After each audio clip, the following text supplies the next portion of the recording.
¿no? Ahora, para darle inicio oficialmente a nuestro quinto encuentro regional de editores de revistas académicas, le vamos a dar la bienvenida a Ignacio Aguadet, quien nos brindará una charla sobre la calidad de una publicación científica.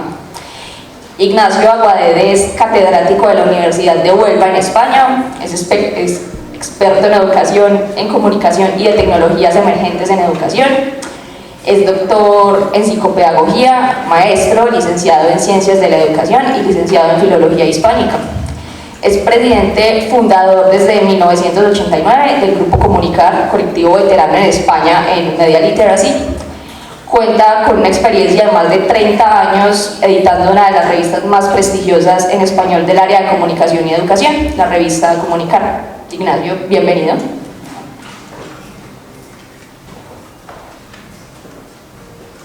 Bueno, buenas tardes. Es un placer para mí estar aquí con vosotras, con vosotros, de hacer una reflexión sobre la calidad de la revista científica, un tema que nos ocupa a todos, que nos preocupa y que en muchos casos nos apasiona. Me gustaría empezar también con una pregunta. Solamente levantar la mano. Levantar la mano todos los que estáis implicados en revistas científicas. Diríamos que es una pregunta de perogrullo, ¿verdad? En un seminario de editores, preguntar sobre quién está. Ahora voy a ir un poquito más selectiva. ¿Quiénes sois editores jefes de revistas científicas? Bueno, pues hay también una proporción importante de un 20, 30%, 40% del aforo en el cargo de la jefatura de una revista científica. Bueno, vamos a hablar de la calidad de una publicación científica, pero fijaros, voy a contar una anécdota que me pasó hace aproximadamente 2 décadas, 20 años. Fui por primera vez a Madrid a un seminario sobre calidad de revistas científicas. Mi revista ya tenía 10 años, por tanto yo ya conocía bastante bien los procesos y bueno, pues estábamos en esa fase de mejorar la revista. Pero un catedrático de bibliometría, un experto en evaluación científica, que fue el primero que dio la conferencia, que ahora es mi amigo personal, pero que entonces se convirtió directamente en mi enemigo. Después hemos tomado vino y esas cosas, cervezas, vino, y eso aclara mucho la mente y hace contactos donde no los hay inicialmente, ¿no? Pero este señor, en un escenario como este, donde estábamos editores, 2007, 2006, posiblemente 2006, lanzó una primera pregunta. Señores, quiero deciros, y aquí hay muchos editores jefes, que gran parte de las revistas que están aquí no deberían existir. Y por tanto yo les invito a que salgan de la sala. Nadie salió, pero más de uno se agachó la cabeza y casi se escondió, es decir, porque su planteamiento, que yo después entendí con el tiempo, en aquel momento no lo entendí, me pareció un grosero y un antipático, era que si una revista no quiere tener calidad, mejor que no exista. Porque al final una revista que no tiene calidad y que no lo quiere tener es un fraude. Un fraude para los propios editores, que dedican mucho tiempo a un producto que no tiene prestigio ni lo va a tener. Pero sobre todo un fraude para los autores, que publican en un producto que tiene poca visibilidad y que además tampoco va a ser reconocido en los índices de evaluación. Por tanto, él planteaba que no tiene ningún sentido que mantengamos un producto que tiene, vamos a decir, sus días contados, ¿no? Sus días contados, que al final es un moribundo, que puede aguantar 20 o 30 años, pero al final sigue siendo un moribundo. Entonces él planteaba que la ciencia, el 20% de las revistas reciben el 80% de los artículos y lo contrario, el 80% de revistas no reciben más de un 20% de artículos. No hay democratización en los procesos de selección. Mi revista en los últimos años ha tenido una tasa de rechazo del 97,5%, o sea, de aceptación del 2%. Imaginaros que de 100 artículos haya que escoger 2 para publicar. Es una labor súper complicada, pero aparte súper selectiva y súper rigurosa. Entonces, claro, eso es injusto, diríamos democráticamente, cuando hay muchas revistas que tienen que mendigar para conseguir unos pocos artículos para salir en su ficha. Pero esa es la ciencia y, lógicamente, todo el mundo quiere publicar en revistas científicas con una cierta calidad contrastada, ¿no? Bien, calidad. Primero, el concepto de calidad es un concepto muy relativo. Me voy a mover porque me gusta más mover que para... El concepto de calidad es un concepto muy relativo, todos lo sabemos, ¿no? ¿Qué se entiende por calidad? Pero también es verdad que se puede diagnosticar y se puede establecer un conjunto de parámetros que definan ese concepto, ¿vale? Por tanto, desechemos a aquellos que dicen que el concepto es relativo y por tanto la calidad depende de quien lo plantee. No es así. La calidad de una revista científica se puede objetivar. ¿De acuerdo? Segundo, hay muchos editores que no saben lo que es una revista científica, que no lo saben directamente. Y aún peor, que no lo practican. O sea, no toda revista académica, el otro día estuve en un congreso internacional que ponía las revistas académicas solo. Claro, mi primera pregunta es decir, revistas académicas. Todas las revistas académicas universitarias no son científicas. Es más, diríamos que la revista científica es un grupo reducido de las revistas académicas, pero reducido, porque revistas académicas son las revistas profesionales que muchas universidades tienen, vinculados pues a la profesión de Derecho, de la Ingeniería, y son revistas académicas y rigurosas, y revistas que tienen su público y que tienen su periodicidad, pero no son revistas científicas, tampoco lo son las revistas divulgativas. Y lo peor, no son revistas científicas las que hacen un totum revolutum, que valen cualquier tipo de sección. Por clarificar, porque no tenemos mucho tiempo, una revista científica es aquella que se dedica a la investigación, y solo a la investigación. Es decir, a publicar resultados de investigación. Si no haces eso, nunca vas a ser una revista científica con todo en mayúsculas, por decirlo de alguna forma. Y por tanto, estarás sometido a que cuando tú quieras indexar de una base de datos de revista científica, vas a tener muchos problemas porque tu revista no es propiamente una revista científica. Por tanto, lo primero que planteo como reflexión para que todos los editores, todos los equipos editoriales se planteen si queremos o no hacer una revista científica, porque la decisión puede ser, no queremos hacer una revista científica, queremos hacer una miscelánea donde haya ciencia, divulgación, aspectos profesionales, y no pasa nada. Pero claro, lo que no se puede es jugar a ser una revista científica sin serlo. Eso es lo peor, porque uno juega en la indefinición y en la ignorancia. Y esos dos conceptos son justamente lo contrario a la ciencia, donde todo tiene que ser sistemático, riguroso, clarificado y transparente. ¿De acuerdo? Por tanto, esta sería una primera reflexión, la importancia de la revista científica. Ni que reste decir que la revista científica, hoy por hoy, más que nunca, se ha convertido en el principal canal de difusión de la ciencia. De hecho, fijaros, con el COVID, los institutos de salud mundiales no daban el refrendo a una vacuna hasta que no pasara por el refrendo de revistas científicas que avalaran que esos estudios estaban bien hechos. Por ejemplo, las vacunas rusas nunca se sometieron a revistas científicas y la Agencia Europea del Medicamento nunca las aprobó. Y por tanto no les dio validez. Cuando venía un ruso a Europa Occidental con una vacuna que no estaba homologada en Europa Occidental, no se le dejaba entrar. Y no es que no fuera buena la vacuna, sino simplemente que no se refrendó por la revista científica, que hoy por hoy tiene una responsabilidad inmensa, porque son las que deciden lo que es ciencia y lo que no es. O sea, nos convertimos en auténticos porteros de la ciencia.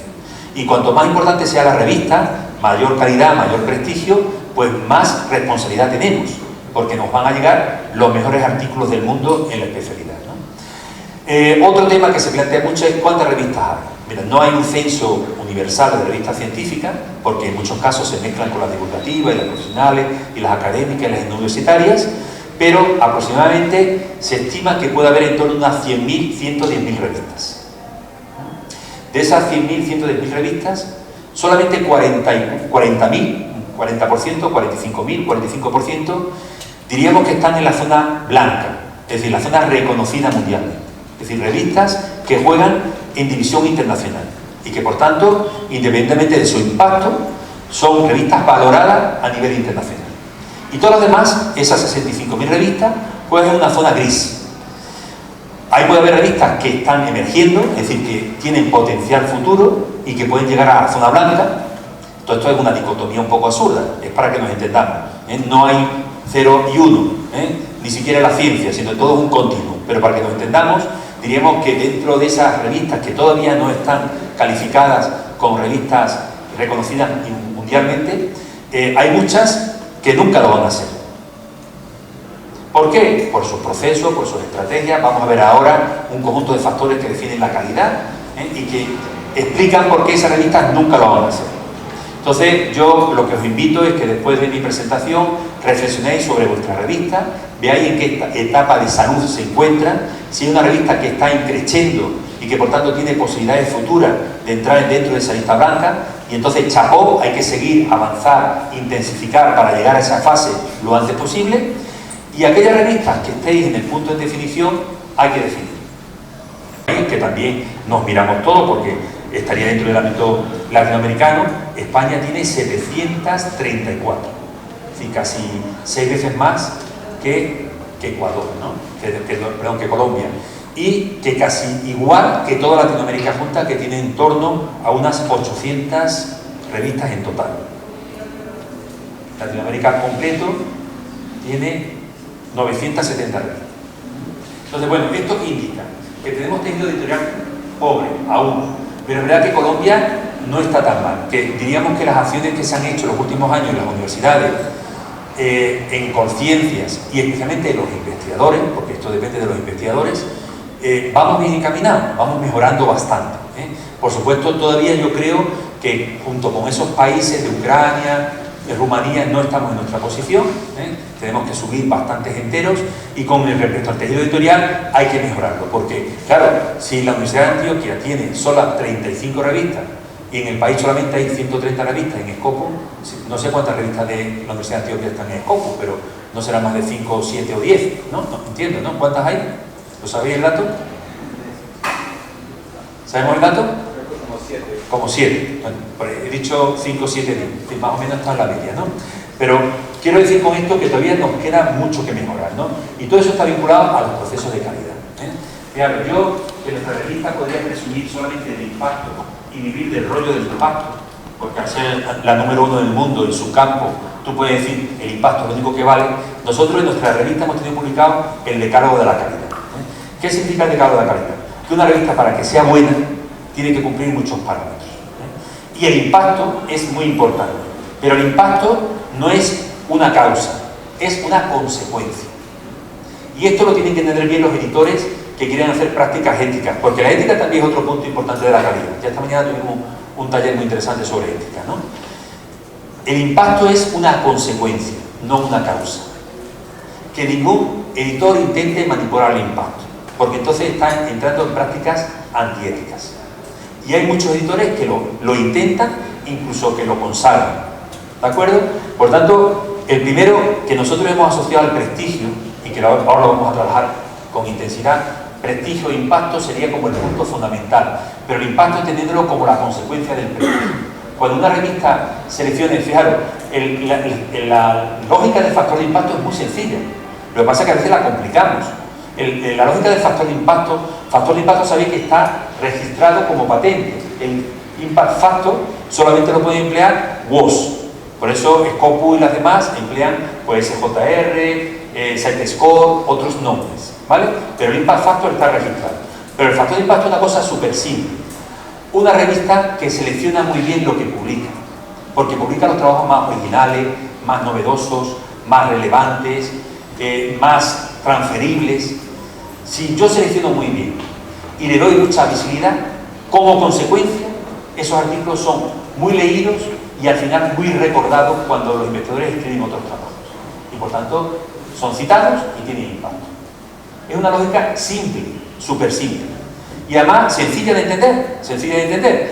Escojo buenos productos, los hago visibles y, consecuentemente, la gente lo lee y lo cita. ¿De acuerdo? Esa es la lógica del impacto. Por tanto, dividir cuánto publico y cuánto citas reciben lo que publico. Y ya está. Una división súper sencilla entre numerador y denominador, ¿no? Bien, por tanto, ese sería el primero. Por tanto, ya estoy diciendo que el segundo es la visibilidad. Una revista de calidad tiene que tener mucha visibilidad. Y por tanto, mucho acceso en repositorios, en base, en catálogos selectivos, en catálogos hemerográficos. Cuanto más sitio esté una revista, mejor. Esa idea de que solamente puede estar en un punto, no. Internet es un mundo global. Incluso los servidores de Google están repartidos por todo el mundo. Y un artículo entra por 5 sitios distintos. Después tendrás que congregarlo en un punto. Pero cuanto más sitio y más visible es una revista, mejor. Yo digo que un editor de una revista buena dedica más del 50% de su tiempo a la posedición. Fijaros, analizar, es decir, al posartículo. Cuando ya tengo el producto, es cuando empieza la vida del artículo.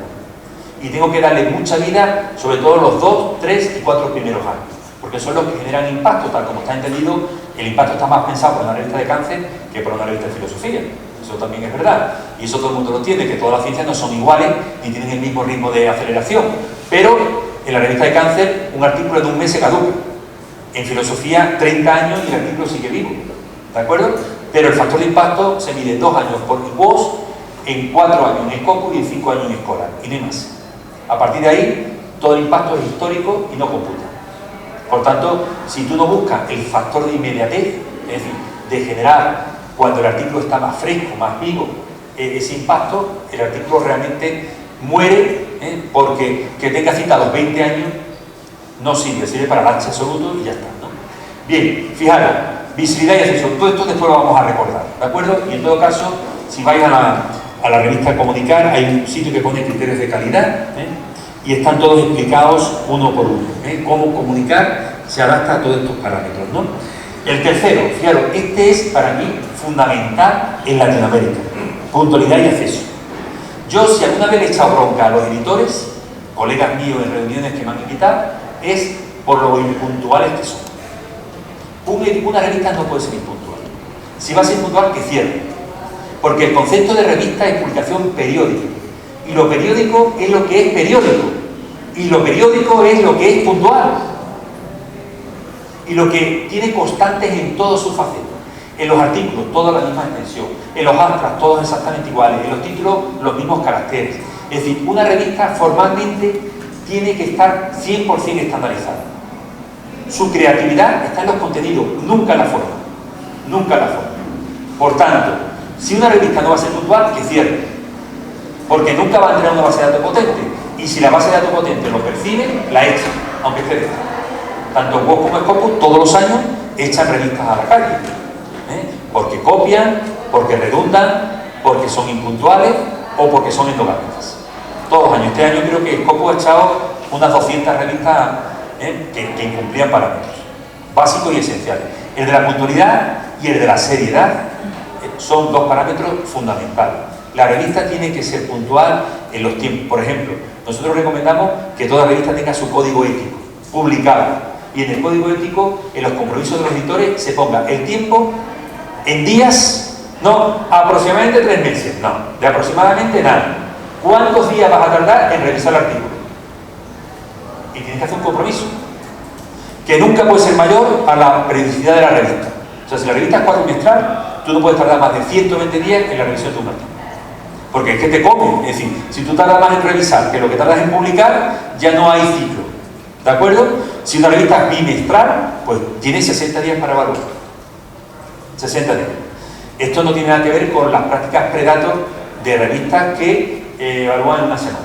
Nada que ver, ¿de acuerdo? Estamos hablando de periodos que tienen que ser ajustados en función de los recursos que tenemos, pero que tienen que ser cumplidos. En Comunicar hay gente que me escribe: han pasado 81 días y mi artículo no ha sido devuelto. Eso calzón muy contado, porque efectivamente la normativa pone que 80 días tiene que estar evaluado el trabajo. Y tiene razón, y hay que responder. ¿De acuerdo? Entonces la puntualidad de los plazos es un aspecto fundamental. La rigurosidad del proceso, ¿qué decir? Yo creo que todos sabemos que parece que la palabra rigor es un concepto que todos estamos de acuerdo, pero hay que ponerlo en práctica. El rigor tiene mucho que ver con la transparencia, con la no endogamia, con la no redundancia. La redundancia es cuántos artículos, decía esta mañana en un taller, bueno, es que manda la gente un artículo y después lo quieren convertir en capítulo. Es una aberración. O sea, la ciencia no puede ser redundante. El principio básico de la ciencia es la originalidad. Es verdad que la gente está impresionada y le dice que tiene que tener 10 artículos para crecer y 14 capítulos para tal. Pero es que eso no tiene nada que ver con la ciencia. La ciencia exige originalidad. Y nadie debería publicar algo que no sea original. Porque si lo publica, nunca va a tener impacto. Ya el impacto lo tiene el producto anterior. ¿De acuerdo? O va a dividir el impacto. Entonces la originalidad, y porque además es una estafa, es una inflación. O sea, publicar trabajos ya publicados, ¿para qué sirve? Yo hoy mismo he tenido una editorial brasileña que me escriben todos los días. Hemos detectado su capítulo que publicó usted el año pasado en Piura, Perú. Nos gustaría publicarlo como capítulo de libro. ¿Nos permite? No. Directamente, no. Sin más explicación. Porque yo para qué quiero un artículo duplicado, si en el currículum eso es una aberración, poner 2 veces la misma cosa. ¿De acuerdo? Entonces hay que tener mucho cuidado con estas cosas porque son prácticas de editores, pero prácticamente todos los editores somos autores también, somos investigadores. Raramente un investigador... ¿Sí? Ahí. Si está traducido, se hace... Bueno, ese es un tema más espinoso, si está traducido o no, ¿no? Es decir, si me lo van a traducir al portugués, pero vamos a ver, vamos a ser sensatos. Todo portugués lee o inglés o español. Por tanto, ¿para qué quiero yo traducir al portugués del español cuando son dos lenguas hermanas que se entienden perfectamente? Otra cosa es que me lo diga un chino, o un ruso. Es verdad que un ruso puede que no sepa español, entonces ahí es otro contexto distinto que sí puede tener sentido siempre y cuando ponga una coletilla de que el trabajo originalmente se publicó en la revista tal y ahora se hace una adaptación al ruso solicitada por la revista tal. Bueno, eso hasta ahí podríamos llegar, pero traducirlo del español al portugués o del español al italiano no tiene sentido, desde mi punto de vista no tiene sentido, es una redundancia. Tiene sentido cuando es una lengua que no permite su conectividad. Bien, ética. La ética para mí es un factor estrella. Por fortuna esta mañana tuvimos un seminario de ética, pero la ética en los editores es fundamental. Y yo creo que esto, todos que tengáis posibilidad de hacer algún curso, alguna reflexión, que no tiene por qué ser cursos, porque tampoco aquí hay lecciones escritas. Es más, a partir de las experiencias de los editores, ¿no? Pero a mí me preocupa mucho el tema de la ética. Me preocupa mucho porque veo muchos elementos no éticos. Y fijaros, no se puede hablar de revistas depredadoras y revistas no depredadoras. Sino que, igual que decíamos antes, con las blancas y las negras hay un continuum. Hay revistas buenas que tienen prácticas depredadoras. Y revistas depredadoras que no lo son 100%, que tienen prácticas éticas. Por tanto, cuidado con las dicotomías, con las etiquetas, con los clichés, con los estereotipos, que a veces no son buenos, ¿no? Gestión editorial. Este es otro factor fundamental, el flujo editorial. Desde que entre un trabajo hasta que salga. Los procesos, de que no haya tiempos de espera prolongados. Claro que la ciencia se quema con el tiempo. Yo siempre cuento la experiencia, Ángel también, muchas veces. Yo mandé un artículo en 2010, una investigación que había hecho en 2009. La revista me lo aceptó preliminarmente y me lo aceptó en preprint en 2012 y lo publicó en 2013. O sea, de 2009 que terminé la investigación a 2013 me han pasado 5 años. Cuando me lo publicaron el artículo estaba ya desfasado desde mi punto de vista. Y para más implic, en la revista en 2013 salió del JCR. Con lo cual mandé un artículo a una JCR y cuando lo publicó ya no lo veo. Claro, se lo tenía ganado la revista, porque 4 años para publicar un artículo es una indecencia. Es una indecencia. Sé que no se llegan a esos niveles, pero sigue habiendo unos flujos de tiempo excesivamente largos. Entonces, eso hay que controlarlo. Mirad, nuestra revista, que era una revista que se hacía de forma altruista, con editores vocacionales sin cobrar, y que recibían 1.500 artículos al año, no tardaba nunca más de 30 días en responder a los autores. ¿Se puede? Sí se puede. Hay que hacer procesos muy informatizados, muy canalizados, para conseguir que tú tengas una fluidez de mucha gente trabajando de forma simultánea en diferentes sitios, evaluando y preevaluando, y se puede conseguir que en tiempos muy cortos se pueda evaluar con calidad. Se puede conseguir. Pero claro, hay que ponerlo en marcha, ¿no? Otro punto que dije antes fundamental, el tema de la comunidad científica. ¿Qué es la comunidad científica? Yo considero que una revista es de calidad básicamente cuando tiene una amplia comunidad científica de respaldo. ¿Eso qué significa? Que mucha gente lee esa revista, esperan que salga esa revista, les interesan los temas de esa revista. Por tanto, ¿eso que nos implica a los autores, a los editores? Porque tenemos que buscar temas novedosos, tenemos que vincularnos con grupos internacionales, tenemos que buscar ciencia nueva y no mantener vegetativamente una publicación que repite y repite lo que otros han repetido. Porque al final ahí no hay ciencia. Hay un canal de ciencia desaprovechado, ¿no? Tecnologías, decía antes, está la última. Hoy, por ejemplo, una revista que no tenga XML, pues pierde un elemento sustantivo para la lectura en dispositivos, ¿no? O que no tenga perfectamente adaptado su OJS a todos los dispositivos móviles y celulares y móviles y todos los sitios que se leen. ¿Por qué? Porque hoy día mucha gente no lee en papel ni en PDF, sino que lee en dispositivos.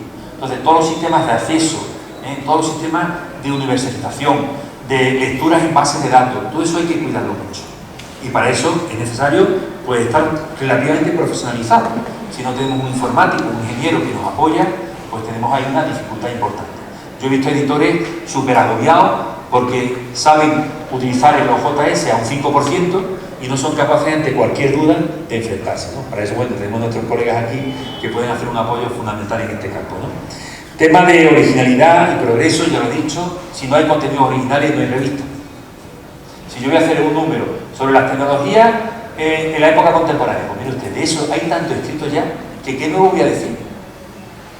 Es como si los biólogos o la gente de biomedicina se dedicaran ahora a hablar de la importancia de la aspirina para el dolor de cabeza. Eso ya se habló hace 100 años, está superado. Tendremos que avanzar en cosas que otros no hayan dicho, porque no hay ciencia si no hay originalidad. Ese es un principio fundamental, ¿no? Y por último, para mí, el más importante de todo es el 10, que es el autor es la máxima.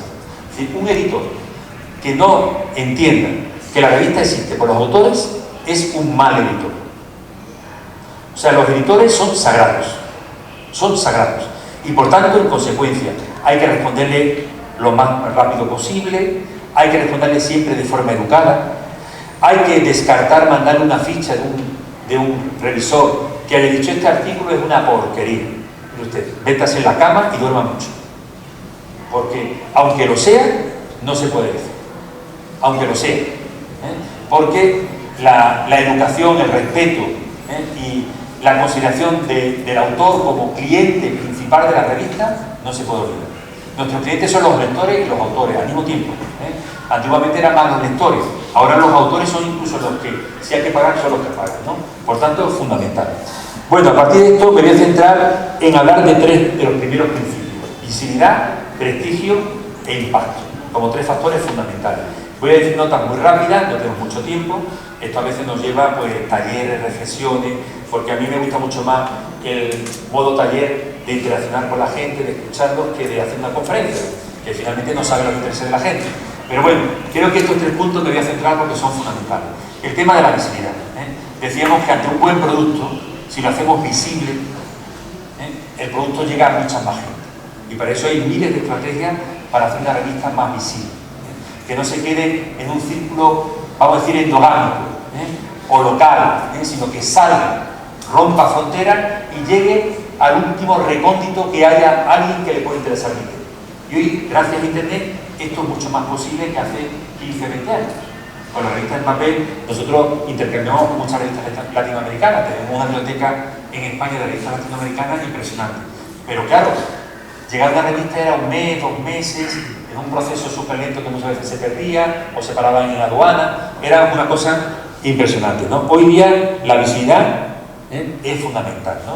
Como dice Da Vinci, no se puede amar lo que no se conoce ni defender lo que no se ama, porque realmente al final la visibilidad tiene mucho que ver con la presencia en los máximos contextos posibles. Y por tanto, de todo tipo, los de internet, los académicos, los sociales. Esta mañana también hay un seminario muy interesante de Oscar sobre la divulgación científica de las publicaciones científicas, ¿no? Llegar a otros entornos donde no llegamos. Una revista seria tiene que tener un planteamiento de circuito de comunidad científica, y ahí los chinos, los rusos, los norteamericanos, los españoles nos interesan mucho, pero también tiene que tener una preocupación por su contexto cercano. Hacer que la revista también se lea en los estudiantes de la universidad, en los profesores de la universidad, del país, porque también la ciencia tiene un compromiso en el circuito científico, por decirlo de una forma, pero también en su transferencia y vinculación social. No hay que olvidar esa segunda faceta tan importante como la primera. Pero ojo, si solamente me dedico a la segunda y estoy olvidando la primera, no hago ciencia, porque el impacto no se genera en el contexto cercano. El impacto académico, tal como lo entendemos por factor de impacto, se genera en el circuito científico, solamente. Por tanto, muy importante la visibilidad, la accesibilidad y el posicionamiento. Hay muchos elementos que influyen en la visibilidad, tanto, bueno, pues presencia en base de datos, todos lo sabemos, en Google, en prensa, en difusión selectiva, documentos, diferentes tipos de documentos, idiomas, muy importante. Yo siempre hablo del idioma como elemento sustantivo porque, para bien o para mal, la ciencia desgraciadamente pasa por el inglés como lengua básica, eso tenemos que saberlo. Las disciplinas más científico-técnicas prácticamente se han reducido al español como lengua de difusión científica. Todas las revistas son en inglés, incluso hechas en contextos latinoamericanos y hispanos, pero en ciencias sociales, humanidades, derecho, todavía el español sigue siendo una lengua importante. De hecho, no hay que olvidar que el español es la segunda lengua de ciencia del mundo. Claro, un 3% o 4% frente al 80% del inglés. Y casi cayendo, ¿no? Pero todavía se mantiene ahí como segunda lengua, ¿no? Entonces, aquí hay muchas cosas que se pueden hacer. Yo no sé si después podemos compartir en la presentación con todos y así no tenéis que copiar ni nada, podéis escuchar y vamos más libres. El tema de depósito, sabéis que cada vez más las bibliotecas se están implicando en estos procesos. Yo creo que las revistas dependen deberían de depender de los licenciados de investigación, pero también las bibliotecas. Porque las bibliotecas tienen que asumir un papel muy importante en el tema de los apoyos a los investigadores y a los editores. O sea, ya el concepto de libro ficha, como teníamos hace 20-30 años, desapareció. Y ahora hay que darle una vuelta de tuerca importante donde editores, investigadores, tienen los formadores de bibliotecas tienen un papel relevante, ¿no? Por tanto, las políticas de depósito y archivos son muy importantes en todos los formatos. El mailing sigue siendo un canal fundamental. Hablamos mucho de redes sociales, pero el mailing sigue siendo un canal fundamental, por lo menos en la comunicación académica, ¿no? Y se puede hacer de muchas formas, ¿no? Nosotros en Comunicar hemos jugado con una base de datos de 150.000 contactos de todo el mundo. Fíjense, cada vez que salía un call for paper o salía un número publicado, tenían opción a recibir los 150.000 en portugués, ruso, inglés y español, que eran las 4 lenguas oficiales y chino, las 5 lenguas oficiales de comunicación, ¿no? En 5 lenguas, con segmentados a chino, portugués, ruso, español e inglés, iban todos esos contactos que iban generando comunidad científica, porque al final dentro de eso estaban los lectores, los simpatizantes, los revisores, los autores, los editores y los potenciales lectores de la revista, ¿no? De web que se emplea, y aquí bueno decir que el impacto está provocado cuando no vendemos productos congelados, sino frescos, por tanto originales y novedosos. Los repetitivos y redundantes no sirven. Todos sabemos perfectamente cómo se valora el factor de impacto. Recordad que en Scopus son 4 años, no 3 como antes, ha aumentado un año más, y que vale el último, por tanto hay lo que se llama el índice de inmediatez, que es un artículo que se publica un año y que tiene cita ese año. Por tanto, olvidaros de publicar nadie en diciembre, que ninguna revista se le ocurra publicar un número en diciembre. Y que lo haga, que pase a julio. Si es semestral, enero y julio. Nunca junio y diciembre. Porque entonces el factor de impacto de inmediatez, 0. Siempre 0. Porque claro, si tú publicas en diciembre, ¿cuándo te van a citar ese año? Si estás publicando el último día. Tienes que aprovechar el semestre completo. Bien, velocidad de los procesos, difusión, edición, evaluación, muy importante acelerarlos. Todos los procesos tienen que ser acelerados. Hoy día la tecnología nos permite, con sistemas de gestión, hacerlo mucho más rápido. Las fechas de edición, que reduce un 25% de impacto en función de las fechas, si son finales de periodos. Siempre creíamos que se publicaba a final de periodo. Y al contrario, hay que publicar a principio de periodo. Bueno, aquí, como esto lo vais a tener, es muy importante el concepto de tener presente el concepto de artículo, ¿no? Y no al revés, ¿no? Porque esto nos define en muchos aspectos fundamentales, ¿no? Temáticas, seleccionar buenas temáticas, establecer buenos call for papers, tener también buenos call for reviewers, es decir, llamadas de revisores públicas, también muy importante, una forma de atraer nueva comunidad científica, la importancia del revisor, que es quizás uno de los ejes fundamentales de una revista, fundamentales, hay que tener publicada siempre la normativa de revisores, muy importante, es un factor de exclusión en el Scopus, no tenerla, muy importante los online fairs, los previos, sobre todo para aquellas revistas que no son continuas y quieren mantener monográficos. Hacer preprints rompe la periodicidad y permite tener impacto previo incluso a la publicación. Esto es muy importante hacerlo bien, por supuesto con su DOI y con todas las marcas, ¿no? Aumentar la medida de rechazo y publicarlo. Es decir, tener más artículos para seleccionar mejor. Eso a los autores no les gusta, pero a los editores sí. ¿De acuerdo? Ahí no coincidimos con los autores, tenemos confrontación. Los autores quieren que le aceptemos su trabajo y nosotros solamente podemos escoger los mejores. Aumentar la tasa de rechazo y publicar, igual que la aceptación. Las dos son simétricas, por tanto son importantes. Buscar ojeadores científicos y, fundamental, buscar también autores ideales, que obviamente nunca le vamos a garantizar que le vamos a publicar, pero sí le vamos a invitar a ser lector, a ser revisor y a ser potencial autor. Potencial autor. Nunca podemos garantizar a nadie, por muy importante que sea, que le vamos a publicar por ser una persona importante. Nunca, ¿vale? Prestigio fundamental, es un intangible, y que es fundamental en una revista. Una revista prestigiosa puede no tener impacto, pero está creciendo. Y si tiene prestigio, tendrá impacto futuro. El prestigio, como intangible, define un poco las revistas que son serias y rigurosas. Cuidado con las revistas Predator, cada vez más disimuladas, y fundamental siempre tener toda la colección histórica publicada, porque eso también es un factor de calidad, ¿no? Bueno, no tenemos más tiempo, quiero que preguntéis algunas cosas. Sé que he dicho mucho, he hecho un torbellino de ideas, pero como sois editores y sé que estáis muy atentos porque os he estado mirando todo el tiempo, pues me he permitido hacer esta catarata mental basada fundamentalmente por mi experiencia de haber tenido muchos errores y también unos pocos aciertos, ¿no? Y haber sido capaz en 30 años de poner una revista en el uno mundial muy difícil, porque de las 300 áreas que hay, prácticamente ninguna es en español. Y Comunicar tiene detrás 99 en inglés de las 100 primeras y solamente una en español, la primera. Entonces eso es complicado, muy complicado. Nos movemos en un universo anglosajón básicamente y nórdico, donde hay mucho presupuesto para la ciencia. Veis los recursos que os dan las universidades para publicar la revista, y con eso lo decimos todo, y tenemos que competir con grandes multinacionales que tienen profesionales y expertos en edición científica, ¿no? No es una lucha por igual, es también contra Goliat, pero se pueden hacer muchas cosas y se puede llegar arriba incluso con pocos recursos. Yo creo que nuestro caso es un caso evidente de que se puede llegar a lo máximo, a la cumbre, haciendo un trabajo bien hecho sin tener detrás una multinacional.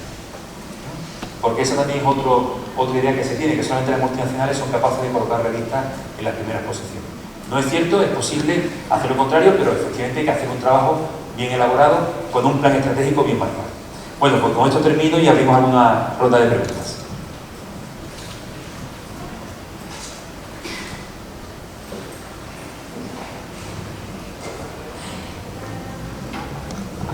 Ignacio, muchas gracias por compartirnos toda tu experiencia, tus conocimientos editando revistas de calidad. En este momento vamos a abrir un espacio para responder 3 preguntas del público. Quien desee puede alzar la mano y le facilitamos el micrófono para que haga su pregunta. Bueno, voy a quedar las Esos presentadores que no tienen ninguna pregunta, ¿cuál pregunta tendrá? No sabe si eres humano o no sabe ni nada. Ya vi que tenía que levantar la mano rápido. Felicitaciones, la verdad que fue un placer escuchar. El feedback de los revisores, ¿cómo podemos hacer para... ¿dónde se aprende? Soy investigadora también y cuando me han rechazado artículos en Q1 he aprendido cosas maravillosas y veo que en Latinoamérica no sabemos hacer esos feedback. ¿Cómo hago? Hace muy poco que soy editora, un consejo. Bueno, los revisores es, yo lo he dicho antes, el arma mater de una revista, mucho más que los editores. Obviamente los editores son muy importantes.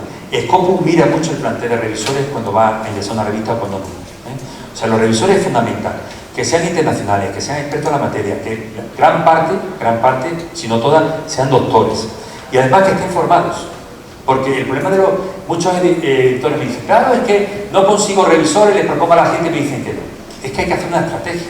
O sea, Comunicar tenía 1.152 revisores el mes pasado, de 56 países distintos. ¿Cómo se consigue eso? Con estrategia. Hay que poner estrategia encima de la mesa. Por lo pronto, si tú a una persona lo único que le haces pedir y nunca le das, ¿qué hace esa persona? En la vida ordinaria, ¿se cansa de ti o no? Y si tu esposo o tu esposa, divorcia, ¿verdad? Pues aquí pasa igual. Los revisores se divorcian de los editores, porque los editores solamente se acuerdan de ellos para pedirle cosas. Mandan un artículo y a ser posible rápido, que necesito un informe final. Siempre le estamos pidiendo. Y no le damos, a veces ni siquiera los propios certificados. No los reconocemos, no los publicitamos, no le damos cariño y respeto. O sea, yo creo que hay que hacer una estrategia de motivación por los revisores. Además, el revisor es un papel fundamental porque el revisor está a medio camino entre el lector y el autor. O sea, cuando tú lees un trabajo para revisarlo, tú te conviertes en parte de un autor del mismo, ¿no? Y por tanto eso es un proceso de aprendizaje, que no se hace en ningún sitio. Nosotros en Comunicar hemos creado la Escuela de Revisores. Es un proyecto que hacemos con 20 revistas, ahora vamos a abrir a nuevos revisores. Vamos a abrirlo, ya no 20 revistas, no va a ser un club cerrado. va a ser para todos los revisores que quieran aportar algo y que puedan decir algo, van a estar abiertas el club de revisores. En este momento creo que hay 100 posts, es una cosa muy sencilla, es un WordPress, que sabéis que es una web sencilla, con posts cortitos de 15 o 20 líneas, donde se explica algo que los revisores no saben. De forma sencilla, práctica, directa, sin casi referencia, explicar. Tenemos una escuela de revisores, tenemos una escuela de autores, que es la que os recomiendo más. En la escuela de autores hay 190 posts, lo empezamos a hacer aquí en Latinoamérica en 2014 y todavía se mantiene. Y tenemos también un club de editores, que también vamos a rescatar ahora y vamos a darle más fuerza. El club de editores es el que menos tiene, porque al final la comunidad es más corta y tampoco le hemos dado tanta prioridad. Pero esos 3 productos que tenemos ahora les vamos a impulsar, porque creemos que hay que hacer ese tipo de cosas prácticas que enseñemos a los autores. ¿Quién enseña a un autor, a un investigador, ser autor? Nadie. Aprende a base de porrazo y de rechazos, mejor dicho, ¿verdad? Y qué mal sientan los rechazos al principio. Cuando ya uno ha escrito muchos artículos, los rechazos te rebotan, te dan casi como igual. Pero al principio te toca el amor propio, ¿vale? Entonces hay que evitar eso. Entonces hay que formar a la gente a ser revisores, a ser autores y a ser editores. Porque también se aprende de esto. Y se aprende como otros colegas editores que sean capaces de compartir. Yo creo que estos seminarios, la verdad, felicito a todo el equipo.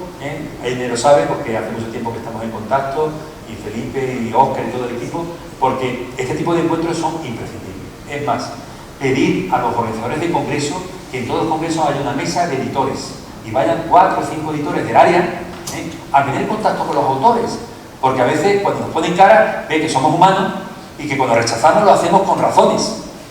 Es que a mí, bueno, yo claro, con un 97,5% de rechazo, imaginaros la gente que me tiene ganas, porque claro, solamente tenemos un 2,5 de forofos, los demás son todos del equipo contrario, o sea que no es 50-50, no hay 50-50. Pero cuando tú a un autor le contestas rápido, le contestas bien, le das fichas de revisión de por qué tu artículo no entra, al final la gente queda contenta, porque dice, bueno, no me han publicado aquí, pero me han apoyado en todo esto, he aprendido cosas y ahora lo mando a la revista. Entonces, ese proceso de aprendizaje la gente lo valora aunque haya una tasa de rechazo.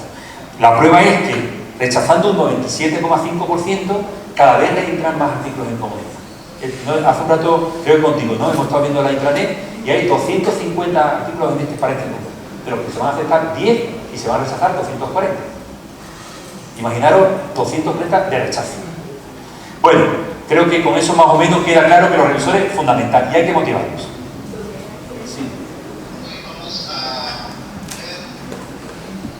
Muchas gracias por la presentación, muy interesante.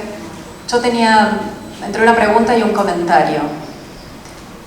¿Qué pasa con las revistas, por ejemplo en el caso de revistas de antropología lingüística de lenguas originarias, etcétera, que son revistas que muchas veces tienen una circulación muy local, nunca van a tener ese impacto global, no van a llegar a la China, sin embargo son revistas de calidad?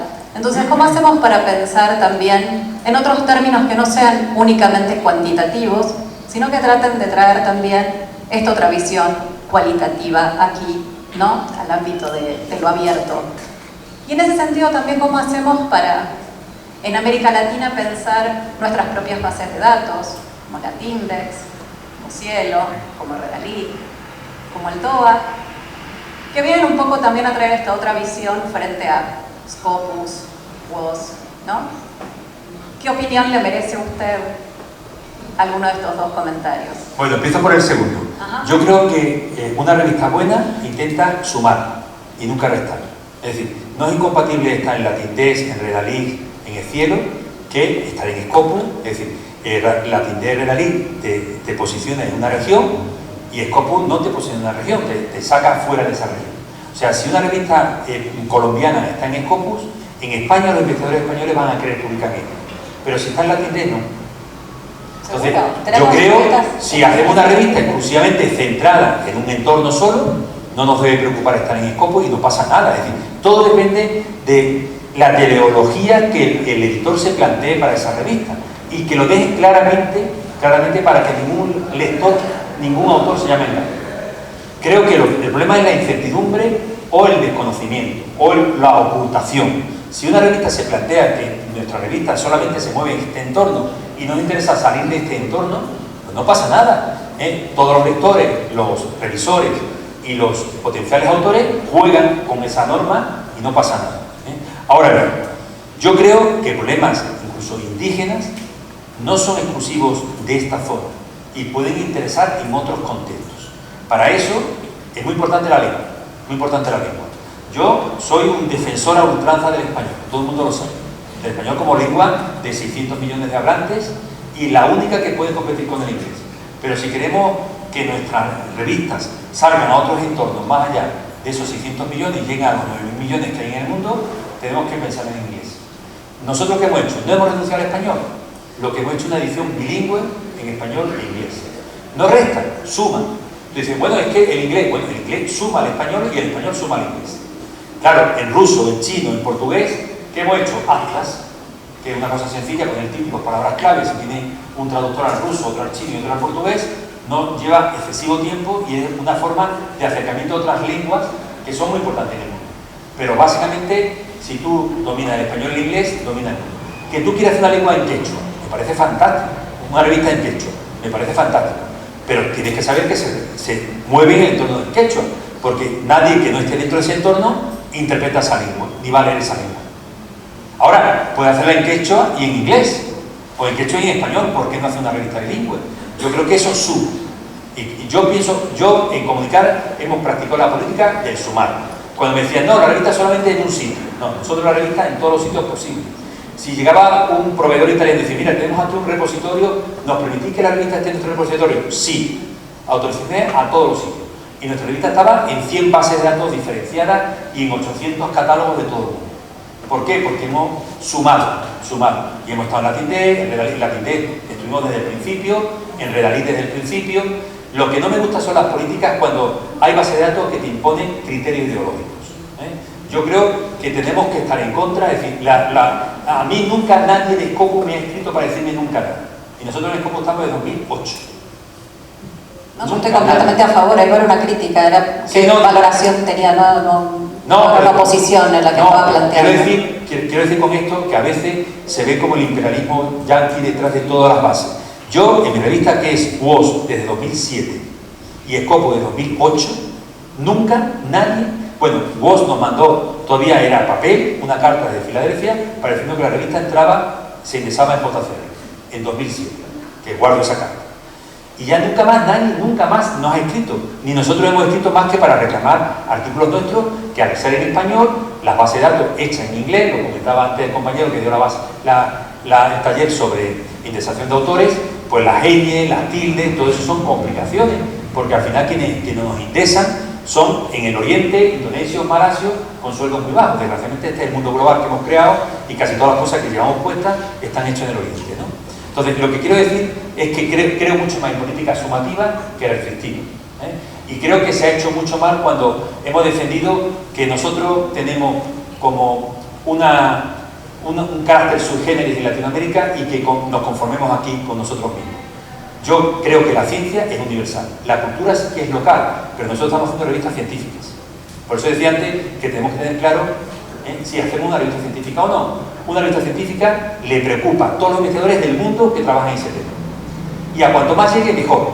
Porque cuanto más visible sea, más posibilidad va a tener de impactar, en el sentido de que lo que yo haga, otro lo pueda replicar en otro sitio.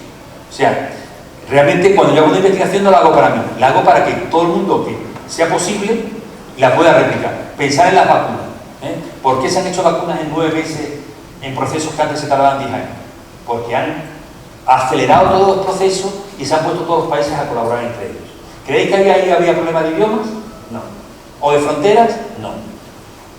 El ejemplo de la vacuna es un ejemplo que nos debe servir para toda la ciencia.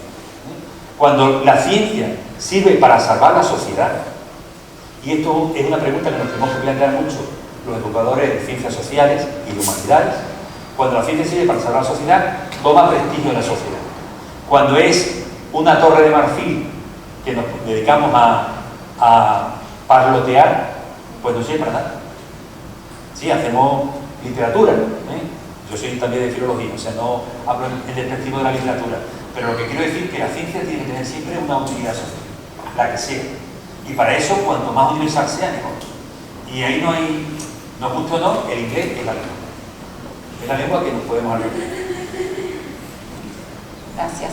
Si quieres después seguimos hablando, porque es un tema interesante. Sí, ¿vale? podemos hablar sobre el enfoque. América Latina como la región más multilingüe en cuanto a la producción científica. Sí, podemos seguir. Este va a ser el espacio para la última pregunta. Igualmente, Ignacio va a estar con nosotros durante estos días del evento, así que pueden aprovechar para conversar con él y resolver las inquietudes que hayan surgido durante la charla. Voy a estar mañana y pasado todo el día aquí, o sea que estaré encantado que cualquiera que quiera charlar conmigo, consultar cualquier cosa, estaré disponible, ¿de acuerdo? Así que vengo a vivir el seminario todos los días. Yo, sí, acá. ¿Dónde era? Jenny. Jenny. Hola Ignacio. Bueno, siempre aprendo mucho de escucharte, gracias. No, era esto del tema de que publicar en español y en inglés a la vez. ¿Cómo sería la cita? ¿Hay doble cita de los artículos? Porque estábamos debatiendo de mañana en el tema de ética, de que, digamos, competirían una misma publicación en los dos idiomas. Entonces sobre eso un poco quisiera de la parte, hablar, digamos, que nos aclare sobre la parte, digamos, uno, ética, y dos, del tema del impacto. Eso. Bueno, pues gracias Jenny. Jenny tiene una magnífica revista Scopus, muy bien elaborada, muy rigurosa, y que os invito a conocer.